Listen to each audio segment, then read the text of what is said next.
புதிய தமிழ்நாட்டின் கதையானது பணியிடத்தில் உள்ள பெண்களை பற்றியது. உண்மையில் நாட்டிலிருந்து ஏற்றுமதி செய்யப்படும் மின்னணு பொருட்களில் 40% அதிகமானவை தமிழ்நாட்டிலிருந்து வருகின்றன. மேலும் டாடா எலக்ட்ரானிக்ஸ், ஃபாக்ஸ்கான் அல்லது பெகாட்ரான் போன்ற நிறுவனங்களில் 70 முதல் 80% வரையிலான பணியாளர்கள் பெண்கள். கோயம்புத்தூரில் உள்ள இந்த யூனிட்டிலும் ஏராளமான பெண்கள் பணிபுரிகின்றனர். மேலும் அவர்கள் சுதந்திரமாக சிந்திக்கிறார்கள்.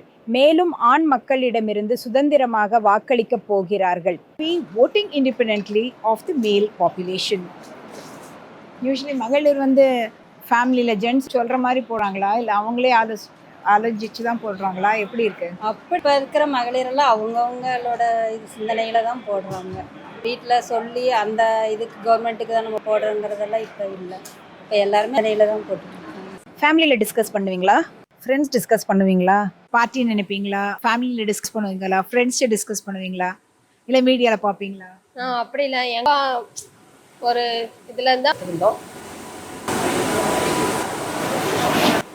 கொடுக்குறாங்க, மகளிருக்குலாம் கொடுக்குறாங்க, பிள்ளைங்களை படிக்க வைக்கிறதுக்கு கொடுக்குறாங்க. இப்போ இலவசமாக கொடுத்துட்டு ஏற்றிட்டு இது பண்ணிட்டு இருக்காங்க இல்லையா, அந்த மாதிரி இருக்கிறது நம்மளுக்கு ப்ராப்ளம் தானே. இப்போ பஸ்ஸுக்கு இலவசமாக போகிறோம், அதே இனி ஒரு வெளியே அந்த மாதிரி இல்லை இருக்கு யூஸ் இல்லை.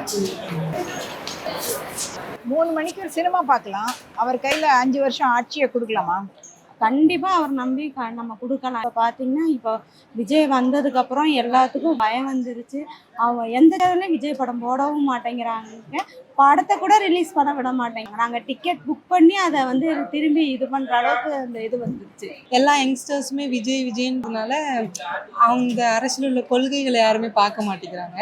அந்த கொள்கைகளை பார்த்து நல்லா எது கரெக்டாக நாட்டை சொல்லி வந்தால் போதும், யார் நல்லபடியாக செஞ்சால் போதும், விஜய் தான் வரணும்னு அப்படின்னு. அத்தனை கோடி ரூபா காசை விட்டுட்டு அவர் எலெக்ஷன் இங்கே பொலிட்டிக்ஸில் அவருக்கு சம்பாதிக்கணுங்கிற அவசியமே கிடையாது. அவர் அங்கேயே இருந்துட்டு அத்தனை சம்பளத்தை வாங்கிட்டு இருந்துடலாம். பட் ஆண்டி மக்களுக்கு நல்லது பண்ணணும்னு வராருன்னா நம்ம மக்களாக நம்ம சப்போர்ட் பண்ணால் தான் அவர் வர முடியும். இங்கே எப்படியும் எப்படி விஜய் வரப்போறாரு வஜய் போகிறாருன்னு எல்லோரும் சொல்கிறாங்க. ஆனால் மக்கள்கிட்ட விஜய்க்கு முன்ன விட இப்போ பாலிடிக்ஸ்னால் என்னென்னு சொல்லி மக்கள் மத்தியிலும் தெரியும், ஸ்டூடெண்ட் மத்தியிலையுமே விஜய் வந்தால் எல்லாத்துக்குமே தெரியுதே தவிர இதுக்கு முன்னாடி உள்ள அரசியல் வேறு